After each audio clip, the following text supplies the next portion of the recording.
In response to this summer of unrest and what they view as failed city leadership, a group of Portlanders now is taking matters into their own hands. They formed what's called the Coalition to Save Portland.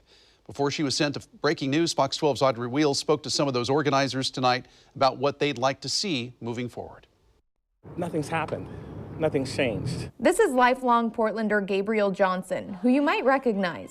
We talked to him in mid-July after he went to a protest to express his own views of patriotism, unity, and freedom, and the need for racial justice and police reform. At the time, he told us violence was not the answer.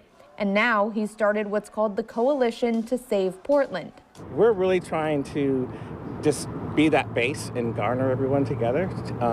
And as we build the coalition, then we can start to apply more pressure on some of the city leaders to actually be about change. Beyond significant cuts to the Portland Police Bureau back in June, Johnson says he's heard a lot of talk, but hasn't seen enough follow through. I think that a lot of us can agree that perhaps we're not going a good direction for Portland at the moment. Business owner Angela Todd is also part of the coalition, which wrote a letter to Portland saying in part, "We are a coalition of citizens that is fed up with the crime, fed up with the arson, fed up with the destruction, fed up with the mismanagement, fed up with not feeling safe on the streets of Portland. We see it all around us. Smashed windows, boarded up businesses, closed shops, violence, arson, crime. It's not just downtown, it's showing up everywhere."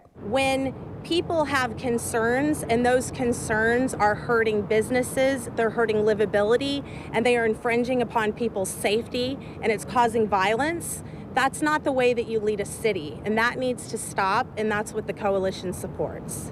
In their letter, they also expressed concern for the upcoming election, questioning if either mayoral candidate, Ted Wheeler or Sarah Iannarone, could be a true leader, saying they welcome a conversation with them and any write-in candidates about long-term solutions to Portland's problems. We want to live in a place that's safe. We want to live in a place where everyone's heard. Everyone has an opportunity to be at the table.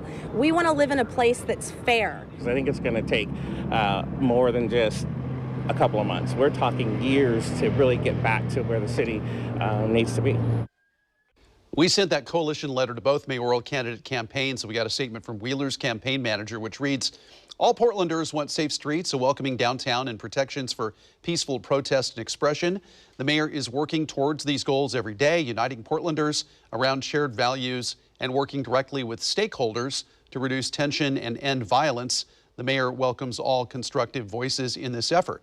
Iannarone's campaign manager said this: "The vast majority of Portland supports Black Lives Matter, nonviolent demonstrations, and rethinking public safety in a way that truly keeps Portlanders safe. Of course, Sarah condemns violence and arson. She also stands against police brutality, fascism, and white nationalism. We are focused on our campaign and getting Sarah's message to voters, which is that she is the qualified candidate to lead Portland into a better, more equitable, just, and prosperous future for all."